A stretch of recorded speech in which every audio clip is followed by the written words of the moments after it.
Alors bonjour à toutes et à tous et bienvenue à ce webinaire du vendredi 12 octobre 2018. Yoav Nizar, très heureux de vous retrouver donc pour ce dernier point de marché de la semaine pour Daily FX France. Je vous laisse prendre connaissance de l'avertissement légal et sur les risques. Je vous remercie d'être présent car vous êtes nombreux et je reviendrai donc sur toutes les stratégies que j'évoquais tout au long de la semaine, notamment hier sur certaines stratégies sur des paires en euros. Donc on en reparle dans un instant.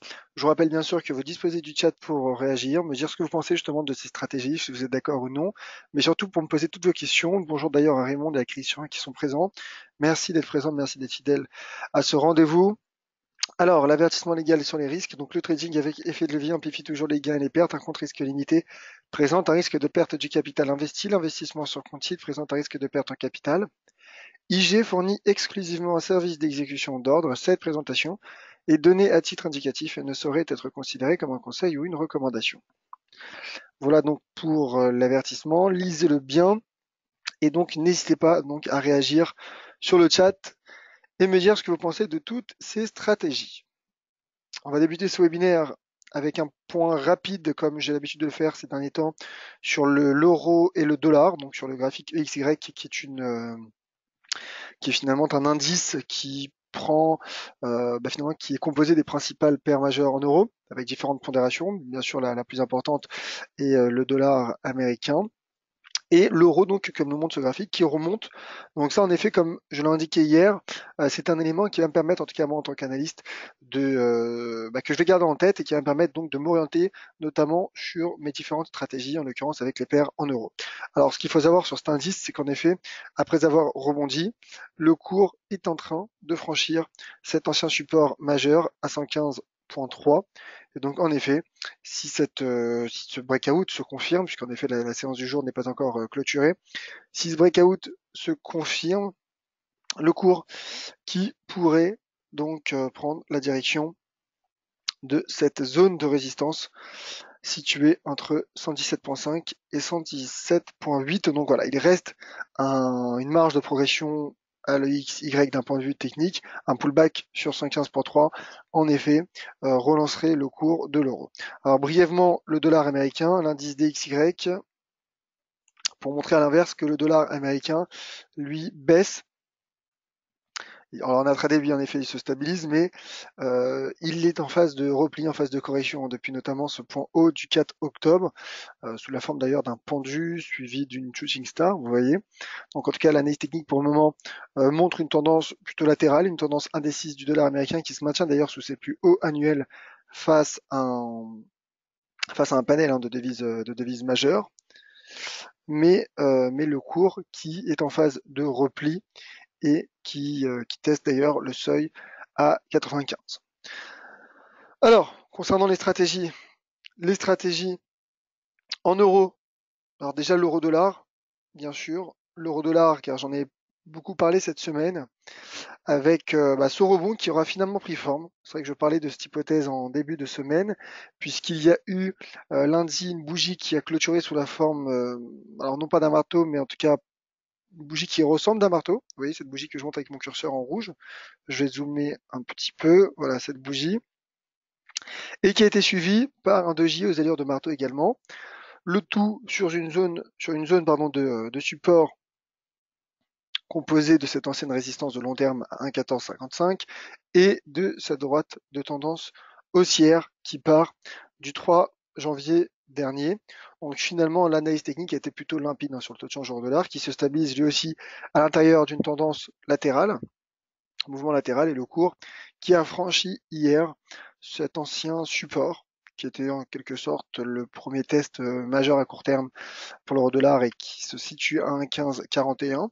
Donc là, je pense en effet que l'euro-dollar a encore une marge de progression devant lui en direction du seuil à 1,17 $. Alors j'affine simplement ce graphique en données 4 heures pour faire un point sur ce que j'évoquais hier. Donc en effet, hier, j'indiquais le fait que le potentiel technique me paraissait selon moi haussier sur l'euro-dollar et qu'à ce stade, après que le cours ait franchi cette zone de résistance, et notamment donc le seuil à 1,1530, j'indiquais que voilà, selon moi, les prochains signaux techniques, les prochains déclencheurs techniques pourraient être donnés par ces niveaux de résistance. Donc en effet, la résistance a été franchie la résistance pardon, à 1,1580 a été franchie hier. Le cours teste de nouveau cette résistance, mais cette fois-ci qui n'est plus réellement une résistance, qui est plutôt un niveau de support potentiel. Donc là, clairement, un pullback pardon, relancerait selon moi le potentiel de l'euro-dollar en intraday à court terme, qui prendrait alors la direction de 1,1623 et 1,1707. Donc je parlais du seuil assez symbolique à 1,17, mais qui est affiné à 1,17, qui est pardon ajusté à 1,1707 en unité de temps 4 heures. Donc voilà, je pense que l'euro-dollar a encore un potentiel de hausse qui pourrait donc se matérialiser avec un pullback sur 1,1580 pour du court terme, bien évidemment. Alors, l'autre stratégie que j'ai évoquée hier, pour laquelle c'est vrai que mon opinion est assez importante.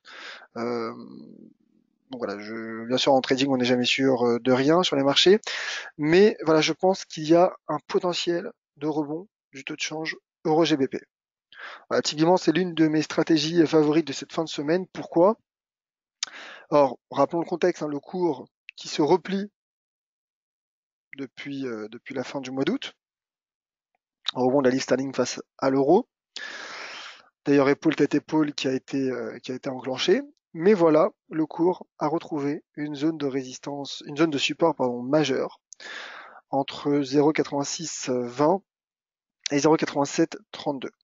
Alors, je vais passer au graphique hebdomadaire. C'est vrai que c'est un graphique que j'ai montré hier, mais c'est un graphique voilà, qui me paraît vraiment intéressant, puisque le cours est pour le coup sur un niveau de support, alors je vais pas dire extrême, un niveau de support majeur sur ses plus bas annuels, et notamment en données hebdomadaires, donc ce seuil à 0,8732. Alors c'est vrai qu'il y a une fausse cassure au mois d'avril, mais en tout cas voilà, il y a une zone de support qui pour le moment, en tout cas soutient le taux de change euro-GBP, qui tente d'ailleurs de rebondir comme on l'a vu en données hebdomadaires, le cours qui rebondit d'ailleurs le RSI, sur le RSI en données journalières, lui aussi rebondit au-dessus de la borne 30. Donc voilà, je pense qu'il y a un potentiel de rebond sur l'euro-GBP qui pourrait en effet s'approcher de ses prochaines résistances.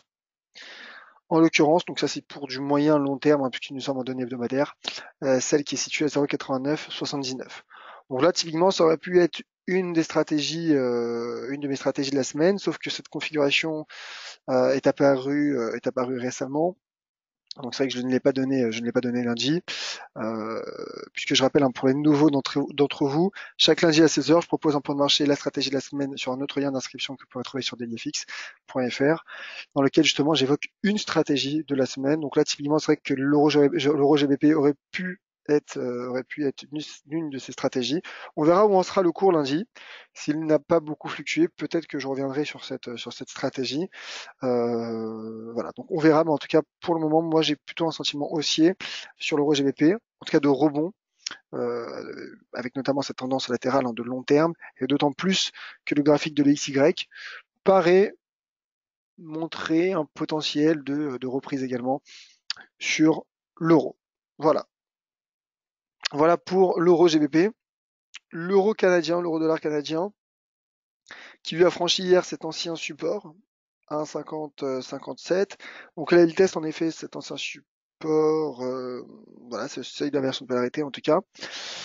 Et là aussi, un pullback serait finalement l'élément entre guillemets déclencheur, en tout cas l'élément déclencheur d'un potentiel, d'une éventuelle reprise de l'euro CAD, l'euro dollar canadien, qui se dirigerait alors vers cette droite de tendance baissière, située juste sous cette prochaine résistance, ce joli seuil d'inversion de polarité, vous voyez, qui part de la séance du 28 juin et qui est situé à 1,5321. Donc là, je pense aussi qu'il y a un potentiel de rebond sur l'euro dollar canadien, mais je dirais, validé, qui serait confirmé en cas de pullback. Donc on verra ce qu'il en sera de cette bougie journalière. On verra ce qu'il en sera de cette séance. Je tenterai bien sûr d'assurer un suivi la semaine prochaine. D'ailleurs, vous voyez, en données 4 heures, eh ben, ce support semble permettre au cours de consolider. Donc cela pourrait être bon signe. Attention au momentum qui décélère tout de même, mais en tout cas pour le moment, le support à 1,50-57 tient et on verra ce qu'il en sera donc lors des prochaines séances. Alors je poursuis sur une matière première et sur le cours de l'once d'or qui était justement la stratégie que j'ai donnée lundi, ma stratégie de la semaine. Le cours de l'once d'or, je rappelle le contexte qui fluctuait, qui retrouvait quasiment son niveau de support lundi. Et donc ma stratégie en effet était une stratégie de trading range, c'est-à-dire qui visait à envisager un rebond sur cette zone de support entre 1180 et 1174 dollars pour viser un retour sur les 1212 dollars. Et je suis ravi car ce seuil a été finalement franchi hier. Alors c'est vrai qu'hier en webinaire, le cours était sous les 1212, il n'avait pas encore atteint, il testait cette droite de tendance baissière, si je ne m'abuse.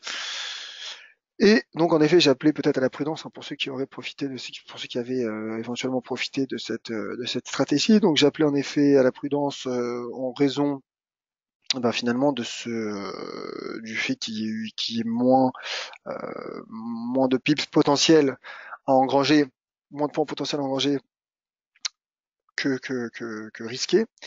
Et d'ailleurs, le graphique donc en données 4 heures alors montre non pas un double top, un double bottom, pardon, un double creux bien que cela y ressemble, mais en tout cas voilà une sortie par le haut de range. Ce n'est pas un double creux car la tendance de fond, la tendance précédente cette configuration n'est pas baissière, donc on ne peut pas vraiment parler de double creux.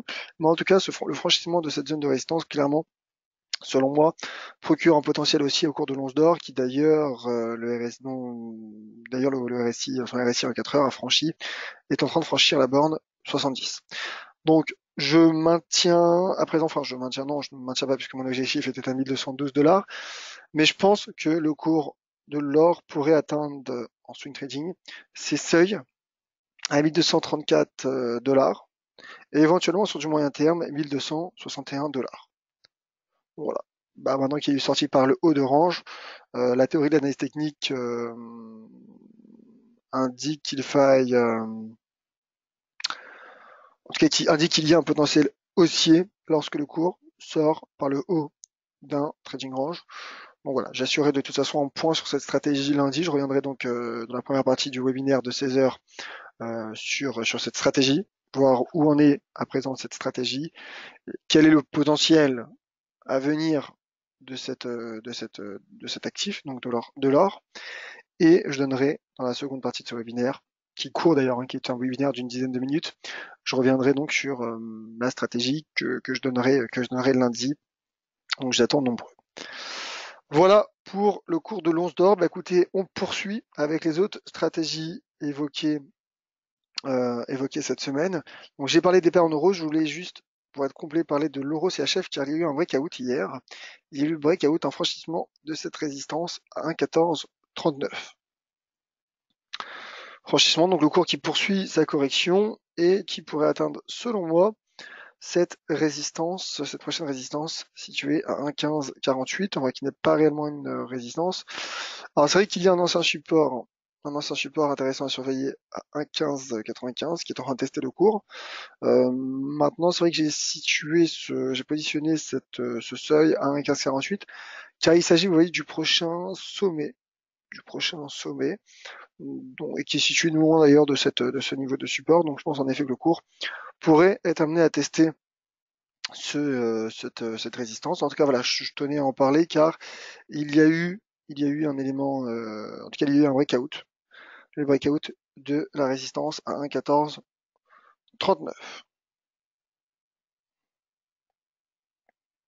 Attention quand même, car regardez la bougie, le graphique en données 4 heures monte en repli du RSI sous la bande 70. Donc prudence quand même sur l'euro CHF. De toute façon, pour gérer son risque à ce stade, c'est peut-être un peu trop tard, même pour viser, je dirais, un 15,48, c'est un peu trop tard pour gérer son risque, je pense. En tout cas, pour optimiser son ratio R3. Donc, attendons l'éventuel pullback, s'il parvient à prendre forme. Ce n'est pas évident, ce n'est pas dit que le cours retombe jusque les 1,1439, mais en tout cas, on analysera lors des prochaines séances si la situation de l'euro CHF suite à ce breakout. On verra si ce breakout aura procuré ou non un potentiel de relance, un potentiel haussier au cours euro-franc suisse. Alors je vais parler des indices européens. Je parlais des indices européens car je pense avoir fait le tour des stratégies. Ah oui, juste, je voulais revenir sur l'USD4 car j'en ai parlé hier. Je parlais hier justement de ce seuil à 1,3079. Je trouve que ce seuil est pertinent car c'est la ligne de coupe potentielle d'une épaule, tête, épaule inversée qui n'a pas été enclenchée car le cours a été rejeté sous cette ligne de coup. Donc là, clairement, à court terme, je pense qu'il s'agit du pivot à surveiller. Il s'agit du pivot car là, pour le moment, il y a échec. Donc le cours semble prendre la direction des 1,29, vous voyez, qui est un niveau de support. Je le montre avec mon curseur. Mais en revanche, en cas de franchissement, ce serait une épaule tête-épaule inversée qui prendrait forme et donc le cours pourrait se projeter en direction du seuil 1,3261 dollars canadiens.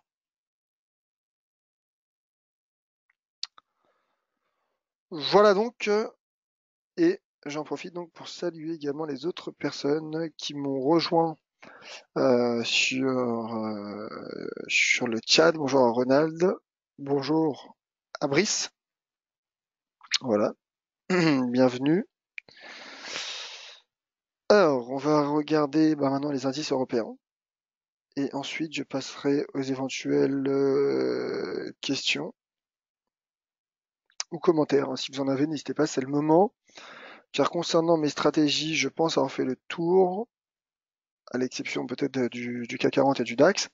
Alors le CAC 40 hein, qui reste orienté à la baisse. Les BATR n'ont pas procuré leurs effets. Finalement, il y a eu un regain de volatilité peut-être trop important. Donc voilà, c'est vrai que en début de semaine, mardi, je m'attendais à une reprise. Voilà, je ne me cache pas de cette stratégie.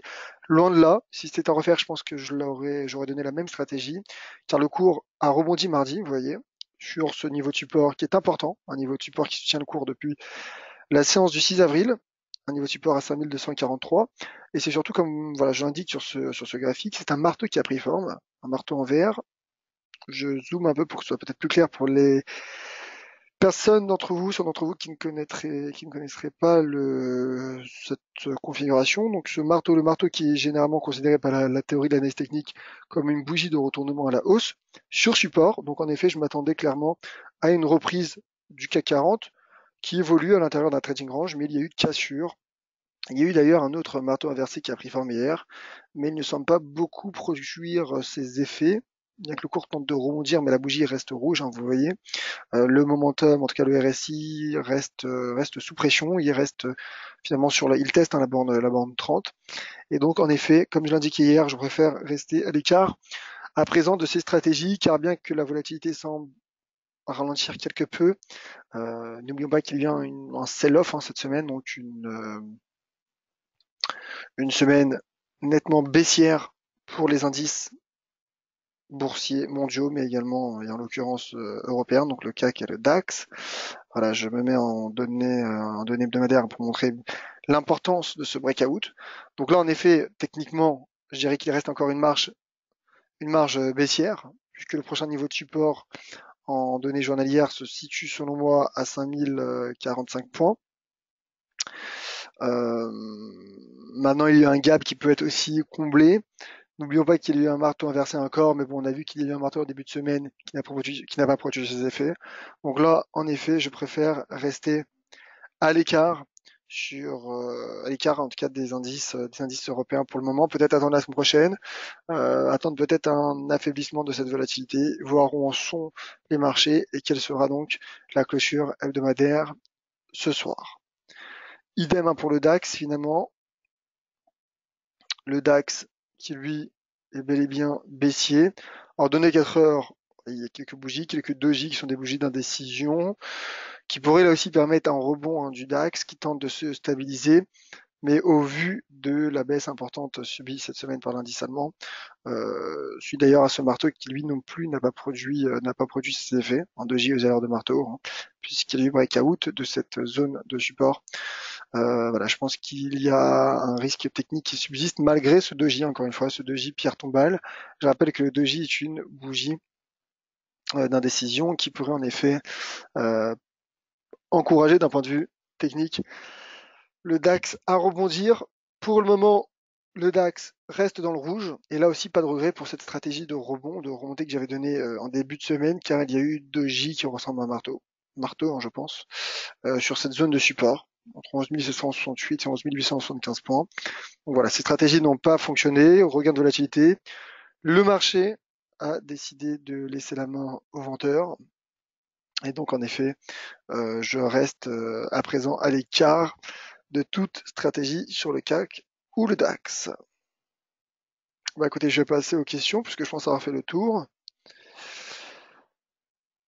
Alors, Brice, une question sur le pétrole concernant le WTI. J'ai l'impression qu'il ne va pas plus bas. Du coup, USD CAD baissier. Alors, bonne question, on regarde ça. Alors, le WTI, que voici. Fait qu'il y a un rebond technique. Alors oui, il y a je dirais un seul d'inversion de polarité à 70-18. C'est vrai que ce graphique du WTI, hein, je peux pas vous mentir, ne me plaît pas beaucoup. Je préfère regarder le Brent plutôt sur le pétrole, car là, pour le coup, il y a une configuration vraiment intéressante, puisque vous voyez cette zone de résistance entre 80,39 et 79,41 a été franchie fin septembre. Et le cours s'est replié et teste à présent cette très belle résistance, en tout cas cette zone de résistance, ce sommet, en l'occurrence à 80,39. Donc là, en effet, techniquement, je pense que cette zone, cette résistance, en tout cas à 80,39 pourrait être le prochain pivot à court terme. Car en cas de pullback, bon, bah, clairement, le cours du Brent pourrait repartir à la hausse. Alors, est-ce que cela veut dire que l'USD CAD est baissier? Alors, je reviens brièvement sur l'USD CAD. C'est vrai qu'il y a une corrélation positive entre le cours du pétrole et le cours du dollar canadien, et donc négative entre l'USD CAD et le cours du pétrole. Alors oui, il y a un repli. Il y a un repli, mais n'oublions pas que l'USD CAD, ce n'est pas que le cours du pétrole, car déjà dans les fondamentaux du dollar canadien, certes, il y a l'évolution du baril du pétrole, mais il y a aussi, je dirais, les éléments commerciaux, avec notamment l'accord nord-américain qui a été conclu récemment, hein, au début du mois d'octobre. Il y a également la politique monétaire du dollar, de la Banque du Canada, et il y a surtout, il ne faut pas l'oublier, l'évolution du dollar américain. Voilà. Donc, il y a plusieurs éléments à prendre en compte, hein. Ce n'est pas parce que le cours du pétrole va baisser ou va monter que le dollar canadien va automatiquement suivre. Bien sûr que ça peut avoir une influence, mais cela dépend aussi du contexte fondamental, géopolitique et commercial du pays, de la devise, donc en l'occurrence le Canada. Pour le moment, je pense que sous 1,3079, pour ma part en tout cas, toute stratégie haussière est à ce stade écartée. Bien sûr qu'en cas de franchissement, là comme j'ai expliqué, c'est une épaule tête-épaule inversée qui serait selon moi validée sur le taux de change USD CAD. Voilà mon cher Brice, et ben voilà, je pense avoir fait le tour de toutes les questions. Alors je vous rappelle simplement les prochains rendez-vous avec DailyFX. Donc déjà, je vous rappelle que vous pouvez retrouver toutes nos analyses et nos articles pédagogiques et éducatifs sur le site dailyfx.fr. Vous retrouverez donc Valentin Franc à 9 h lundi comme chaque matin. Et pour ma part, donc on se retrouvera lundi à 16 h pour la stratégie de la semaine. Lien d'inscription sur dailyfx.fr. Sur votre droite, hein, vous verrez le calendrier des séminaires en ligne, le calendrier des webinaires. Et concernant le point de marché stratégie bourse Forex, bah, vous le retrouverez mardi à 13 h comme désormais hein, depuis maintenant quelques semaines. Le nouvel horaire à 13 h pour mes points de marché stratégie bourse Forex. Voilà, je vous remercie d'avoir été présent pour ce vendredi dans lequel il n'y a pas forcément beaucoup de catalyseurs macroéconomiques. Bah, je vous remercie en tout cas d'avoir participé sur le chat à ce webinaire. J'espère qu'il vous a plu. N'hésitez pas donc à réagir et à communiquer avec moi, à me poser toutes vos questions sur Twitter @yoavnizar. Merci donc à Ronald également qui a été présent, je crois, pour la première fois sur le chat. Merci à lui également. Bon week-end Raymond. Voilà, Ronald hein, qui a participé à son premier, qui a participé donc à ce premier, pour la première fois à ce webinaire. J'espère que ça vous a plu. Hein, n'hésitez pas à me dire ce que vous en avez pensé sur le chat ou sur Twitter. Si vous voyez des axes d'amélioration, n'hésitez pas aussi à me le dire. Si vous souhaitez que je parle peut-être d'autres catégories d'actifs, vraiment n'hésitez pas à me le dire sur le chat, sur Twitter. N'oubliez pas que ce webinaire vous appartient. On le fait voilà pour tenter de vous aider au mieux. Donc n'hésitez pas à nous dire toutes les axes d'amélioration. Merci Louis pour ce commentaire. Merci à toutes et à tous. Passez un excellent week-end, soyez prudents sur les marchés. Et donc à lundi 16h pour la stratégie de la semaine, mardi 13h pour la suite de ces stratégies. Et d'ici là donc sur Twitter, merci à toutes et à tous et excellent week-end à vous tous.